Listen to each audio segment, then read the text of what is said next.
The Japanese Grand Prix ended recently. A highly anticipated race.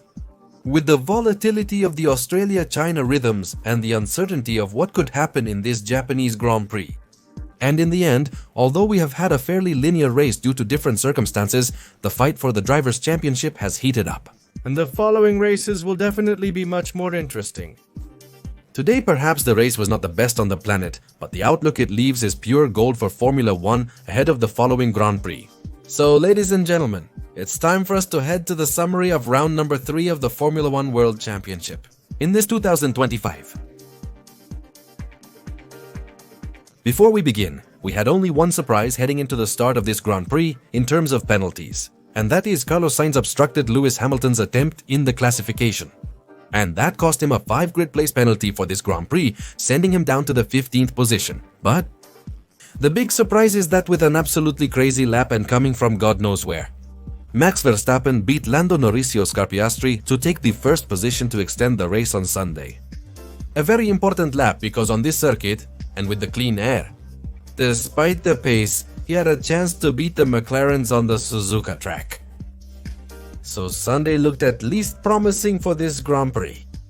It had rained hours before and there was the threat of seeing a wet race, although in the end the track dried up, it stopped raining. And only the uncertainty remained to see what was going to happen with the battle of the first 3 drivers who were aiming for victory. And once the cars were lined up on the starting grid, the traffic lights would go out. And with that, the Japanese Grand Prix would begin. Verstappen, as usual, defended his lead against Lando Norris's attack, not giving anyone a chance to overtake him. It was a fairly calm start, without incidents, where most drivers maintained their starting position quite well, without any kind of surprise. But we soon realized that due to the new asphalt conditions, the degradation would not be as high as before, and the first laps were basically a very stable ride. The only excitement in the early laps was Lewis Hamilton, starting on hard tires, overtaking Hadjar for 7th position in the Grand Prix.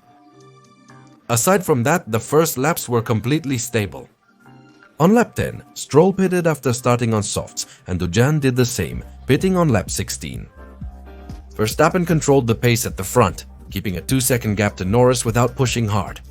After lap 15, he accelerated significantly, pursuing Verstappen and narrowing the gap to just 1.3 seconds behind Max. Waiting to see who would take the pit lane first to make their tire change? Russell was the first brave leader to enter on lap 20. But at McLaren they played to want to give Verstappen an undercut, with Piastri stopping him on lap 18 to try to do something different, causing a lap later Verstappen and Norris to enter the pits practically at the same time.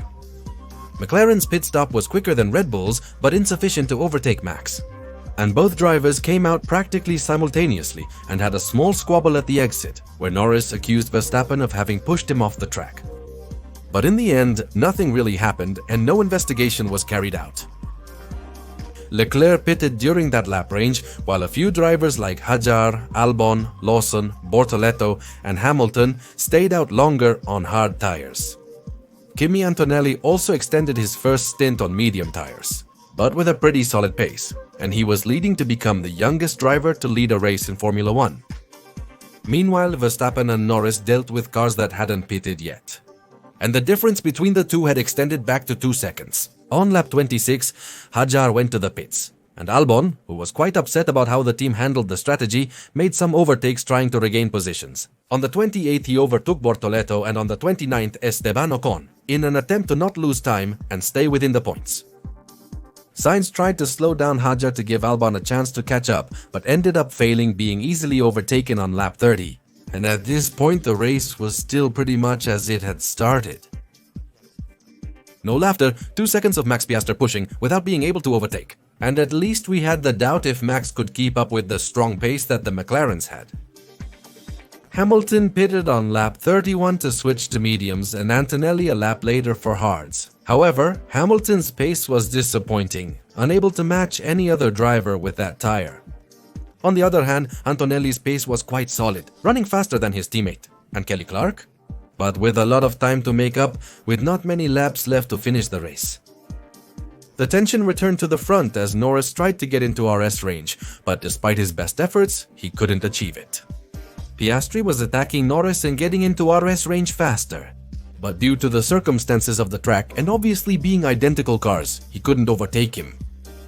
And McLaren could have given some team order to see if he could handle Verstappen, but they did absolutely nothing. They just let the laps go by. Piastri was still on Norris, but he couldn't overtake him on this complicated circuit. Norris briefly pushed again, getting within a point, 2 seconds behind Verstappen, but the Dutchman controlled the situation. The clean air and the little degradation were giving him a chance against the orange cars. And if I have to be honest, this was really all that happened in this Grand Prix. There were some mid-table battles that weren't worth any points. Antonelli was hunting Russell but couldn't catch him, and in the end Norris couldn't handle Verstappen and Piastri also couldn't pass Lando Norris. So ladies and gentlemen, upon reaching lap 53, Max Verstappen managed to stop McLaren's streak, winning the Japanese Grand Prix and telling the whole world not to count him out in this fight. Verstappen secures his first win of the season, closing the gap in the Drivers' Championship despite a challenging race since yesterday. Taking pole position gives the champion the best chance to win. And quite simply, if you forgive him, Max does these kinds of things to you. The rest of the top 10 in the Japanese Grand Prix would finish in the following way. Second place for Norris, who maintains the World Championship lead. Third place for Oscar Piastri, closing a disappointing weekend for McLaren.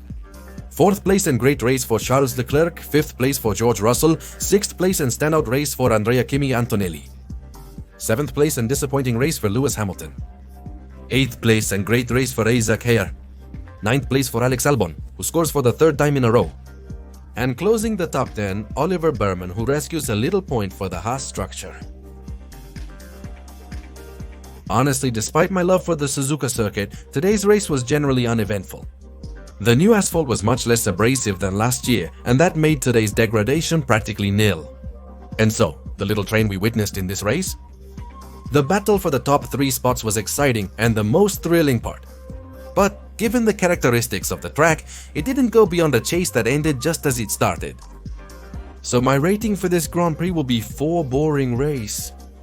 Japan's performance makes the World Championship very interesting, and the upcoming races will definitely be much better than what we saw today. My drivers of the day are Oliver Baumann, Isaac Hayter, and especially Max Verstappen. Is it true the low degradation conditions and clean air helped him a lot in this Grand Prix?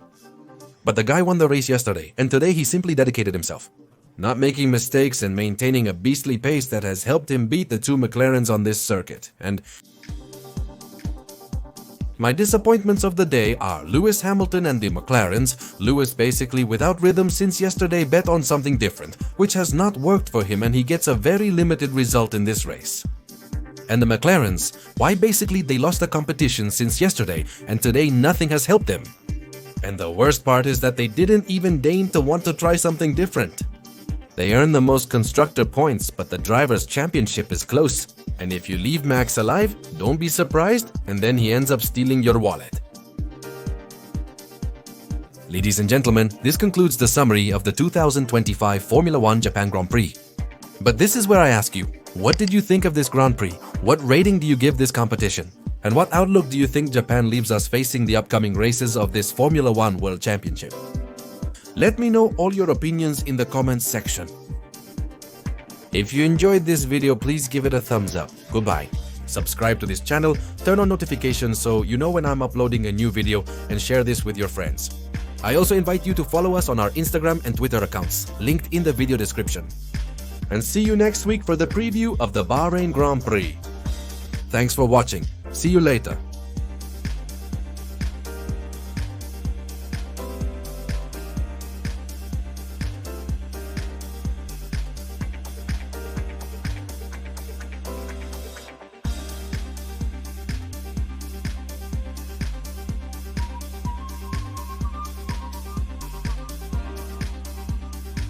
See by Antarctica Films Argentina.